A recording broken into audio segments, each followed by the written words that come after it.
সকালে সমস্ত কাজকর্ম কমপ্লিট করে নিয়েছি আর তারপরে এখন ব্রাশটা করে নিচ্ছি।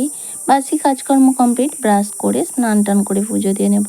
সো হ্যালো এভরিওয়ান, শুভ সকাল বন্ধুরা, কেমন আছো তোমরা? আশা করছি সবাই খুব ভালো আছো আর আমরাও মোটামুটি ভালো আছি। আমি আলপনা, আমার নতুন আরও একটি ব্লগে তোমাদের সবাইকে জানাই অনেক অনেক স্বাগত আর অনেক অনেক ভালোবাসা। আজকে দিনটা হলো সোমবার, ঘড়িতে সময় ওই এখন সকাল 6টা 6:30 মতো হবে। তো সকালে উঠেছি ওই 4:45টার দিকে। উঠে বাসি কাজকর্ম কমপ্লিট করে মেয়েকে স্কুলে পাঠিয়ে দিয়ে তারপর স্নান টান করে চলে এসেছি পুজো দেওয়ার জন্য। বাসনগুলো একটু মেজে নেব, 2-3 দিন ছাড়া ছাড়াই তো বাসনগুলো আমি পিতাম্বর পাউডার দিয়ে পরিষ্কার করে নিই। তো 2 দিন হয়ে গেছে, তাই জন্য আজ একটু পরিষ্কার করে নিচ্ছি। খুব বেশি নোংরা যদিও হয়নি, তবুও ঠাকুরের বাসন একটু একটু নোংরা থাকলেও যেন ভালো লাগে না। তো চলো বন্ধুরা, আজ এখন থেকেই তোমাদেরকে সাথে নিয়ে আজকের ভিডিও শুরু করছি। এমনিতেও কিন্তু কোনো জিনিস যদি অল্প নোংরা থাকে তখনই পরিষ্কার করে নেওয়া হয়, তাহলে পরিশ্রম কিন্তু কম লাগে আমাদের। যেমন জামা কাপড়ই বলো, প্রত্যেক দিন যদি আমরা প্রত্যেক দিনের জিনিসটা কেচে নিই তাহলে কিন্তু এককালীন অনেক জমাও হয় না। আর আগের দিনে মানুষ করতো না, একসঙ্গে অনেক হয়ে 1 মাস 2 মাস পরে পরে কাচতো, তখন এক গাদা গাদা মানে চারিদিকে মেলতে হতো। তো সেই রকম আর কি, ঘর বাড়িও যেমন প্রত্যেক দিন টুকটুক করে পরিষ্কার করে নিলে ডিপ ক্লিনিংয়ের সেরকমভাবে প্রয়োজন হয় না, সেরকম সব জিনিসটাই হালকা থেকেই করে নেওয়াটা উচিত। তারপরে দেখো বাসন টাসন ধুয়ে নিয়ে ফুল তুলে নিয়ে চলে এসে ঠাকুর পুজোটাও দিয়ে নিয়েছি। আর এত পরিমাণ ফুল পাওয়া যায় না, বিশেষ করে এখন টগর ফুল আর কাঞ্চন ফুল আর এই লাল জবাটা প্রচুর পরিমাণে হয়ে থাকে। তো এত এত ফুল দিয়ে পুজো দিতে কিন্তু দারুণ লাগে।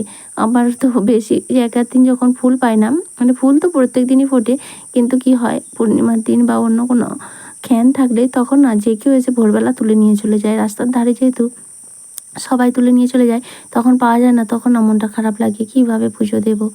তো যাই হোক, এদিকে আমার পুজো দেওয়া কমপ্লিট। এখন তুলসী তলায় একটু জল ধূপ দেখিয়ে দেবো। আর তারপরে ঘরের সংসারের সমস্ত কাজকর্ম তো আছেই, সারাদিন এই তো সবে শুরু হলো। তারপরে চলে আসলাম তুলসী তলায়। আর এখনই দেখছো রোদের তাপ কীরকম আর রোদটাও কীরকম, বাজে ওই 7টার মতো। তো এখনই এই অবস্থা, জানি না আর কতদিন এরকম গরম যাবে, এই গরম আর নেওয়া যাচ্ছে না।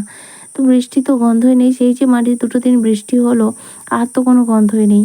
একদম মানে বীভৎস একটা ভ্যাপসা গরম সকাল থেকেই পুরো সন্ধে পর্যন্ত। আর রাত্রিরেও যে খুব একটা ভালো লাগে তা নয়, বীভৎস গরম লাগে, 2টো ফ্যান চালিয়েও কিছুই করা যায় না।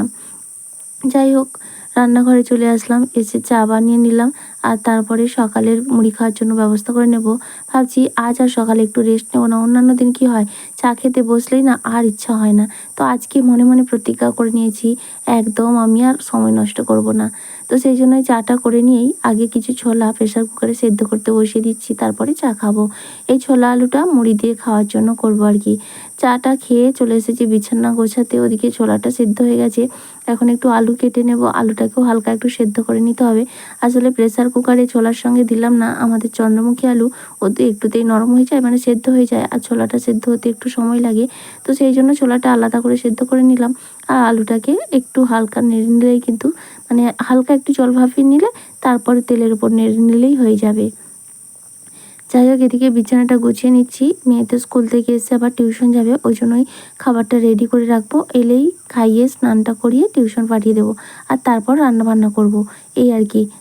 মানে যতদিন মেয়ের মর্নিং স্কুল থাকবে এই সময়টা প্রচণ্ড চাপ থাকে। সকালে এই যে স্কুল, তারপরে এসে টিউশন পাঠানো, তারপরে রান্নাবান্না। এদের সকাল মানে 10টা 11টার যে স্কুলটা হয়, ওটা যদি হতো অসুবিধা হতো না। সকালে টিউশন, তারপরে রান্নাবান্না হয়ে যেত, খেয়ে দিয়ে স্কুলে চলে যেত, তারপরে অনেকটা সময় পাওয়া যেত, এইরকম আর কি। তো যাই হোক, কী আর করা যাবে। ওদিকে ছোলা আলু সেদ্ধ হয়ে গেছে, এখন কিছু পাঁপড় ভেজে নিচ্ছি, কারণ মেয়ে তো শুধু ওই দিয়ে খাবে বলে মনে হয় না। আর মেয়ে এই রকম পাঁপড়গুলো খেতে ভীষণ পছন্দ করে, তাই একটু বেশি করেই ভেজে নিচ্ছি, কিছুটা রেখে দেবো। মানে যখন তখন বাচ্চা বাড়িতে থাকলে একটু টুকটাক খাবার দাবার রাখতেই হয়। সব সময় যে সবটা করে দিতে পারি তা কিন্তু নয়, গরমের জন্য না ইচ্ছেও করে না। তো সেই জন্য টুকটাক খাবার করে রেখে দিলে, আর আমার মেয়ে না ভারী ভারী কোনো কিছু খেতে চায় না, মানে পেট ভর্তি করে এই মুখ ছাড় টুকটাক, কোথায় একটু বিস্কুট খাচ্ছে, কোথায় হরলিক্স খাচ্ছে, কোথায় কমপ্লেন খাচ্ছে, এই রকম আর কি। বনভিটা কিনে আনি, এবারে ও নিজেই বলেছিল বনভিটা খাবে, তো সেটা এনেছে, দুধ দিয়ে বনভিটা খাবে, যে সেটা হয়তো একবার খেলো, তারপর সারাদিন কি করবে জানো তো, 2 চামচ করে বনভিটা নেবে, 1 চামচ ছোটো চামচে যে নিয়ে দুধ দিয়ে মাখিয়ে সেই চকলেটের মতো করে খাবে, এই রকম ধরনের খাওয়া আর কি। তো সেই জন্য ওর জন্য আমাকে টুকটাক খাবার দাবার ঘরে রাখতেই হয়। আর তারপরে দেখো পাঁপড়গুলো ভাজা হয়ে গেছে, আর এখন ওই যে আলু সেদ্ধ ওটাও হয়ে গেছে, আর দুধটাও গরম করে নিলাম। আর তারপরে রান্নার জোগাড় করে নিলাম, খাওয়া দাওয়া সেরে নিয়ে মেয়েকে টিউশন পাঠিয়ে দিয়েছি স্নান টান করে। এখন কিন্তু বেজে গেছে 10:30 মতো। আর এই যে আজকে শাক ভাজা করবো, নিরামিষ রান্না করবো। এমনিতে তো আজ স্থাপন সংক্রান্তি, সেটা কোনো ব্যাপার না। কালকে না আমি একটা পুজো দেবো, একটা নয় মানে দুটোই বলতে পারো। মেয়ের এবং তোমাদের দাদা ভাইয়ের দুজনেরই আমি মানসিক করেছিলাম। তোমাদের দাদা ভাইয়েরটা অনেক দিন আগে করেছিলাম, তখন আমার মেয়ে হয়নি, ওর একটা সমস্যা হয়েছিল আর কি। তো সেই সময় করেছিলাম, আর মেয়েরটা কোনো একটা সময় করেছিলাম। তো আমাদের সামনেই মায়ের মন্দির আছে, শীতলামা মনসামা, ওখানেই আর কি। তো অনেক দিন ধরেই দেবো দেবো করে হয়ে আর ওঠে না, সুযোগ হয়ে ওঠে না। তো ভাবছি না, মাঝে মধ্যে আমি ভুলেই যাই। তো আমি জানি না, এখন আমার ইদানিং এমন হয়েছে না, সহজে সব কিছু মানে ভুলে যাচ্ছি আর কি। আবার পরক্ষণ হয়তো মনে পড়বে, সেই জন্যই ভাবছি কিছু হয়তো আমি যদি না থাকি তখন কি হবে, ঠাকুরের কাছে ঋণ রয়ে যাবে। তাই জন্য ভাবছি না, দিয়েই দিই। তো সেই জন্য কালকে পুজো দেবো। আমার মার্জিক ছিল শাঁখা শাড়ি দিয়ে পুজো দেওয়া, দুটোর ক্ষেত্রেই আর কি। তো সেই জন্য আজ নিরামিষ করছি। তো আজকে সয়াবিন রান্না করব, নিরামিষ দিলেই তো মেয়ের সমস্যা। তাকে বলেই দিয়েছি, মাম কালকে আমি পুজো দেবো, নিরামিষ খেতে হবে আজকাল। তো একটু কিন্তু বোধ করছি, কিন্তু যেহেতু পুজোর কথা বলেছি কিছুই বলছে না আর কি। তো এদিকে রান্না করব সয়াবিন আলুর ঝোল, আর একটু টক করব ভেন্ডি আর ওই বড়ি দিয়ে, আর সঙ্গে সজনে শাক ভাজা। এই হবে আজকে দুপুরের মেনু। তো সয়াবিনটা করে নিচ্ছি, আর বড়িটা ভেজে নিলাম দেখলে, কারণ অনেকটা তেল পড়ে গিয়েছিলো সেই জন্য।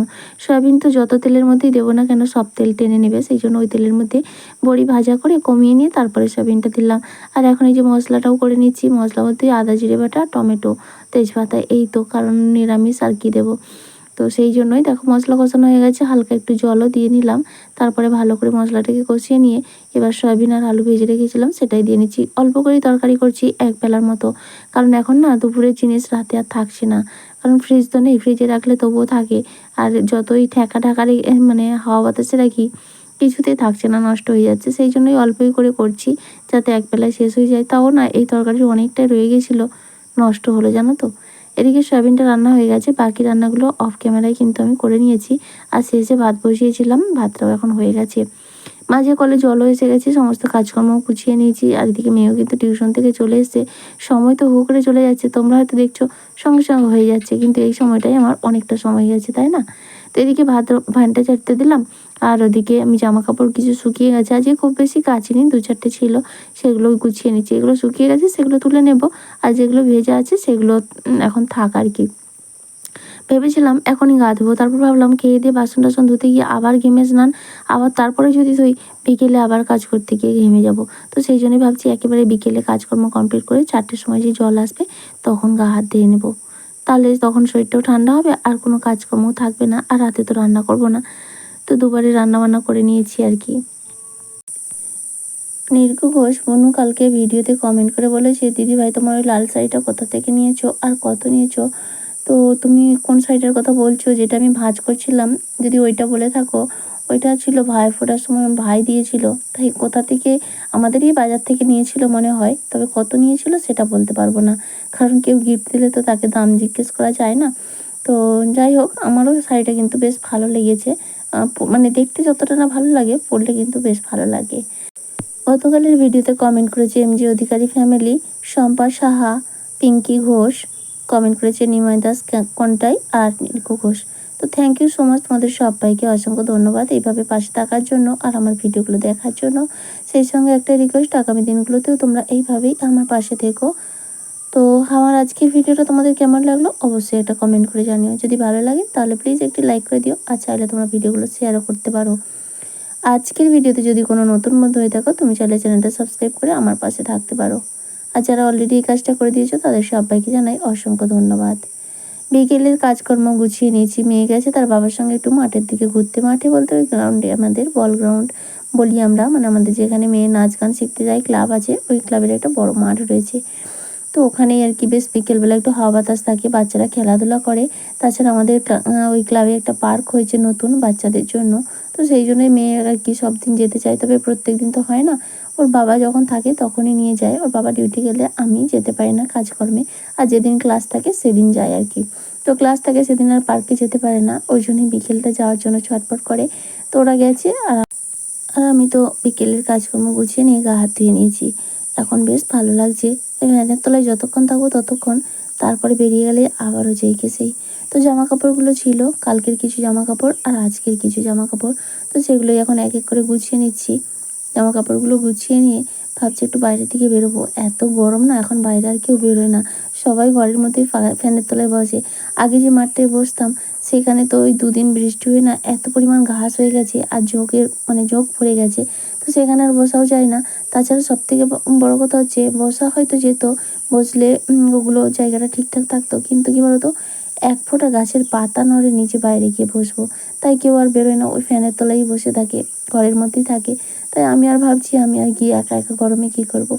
আমি ওই ফ্যানের তলায় থাকবো আর একটু ফোন দেখবো, কারণ ফোন না, আমি না কারো ভিডিও দেখার এখন কারো ভিডিও দেখার একদম সময় পায় না, সত্যি কথা বলছি।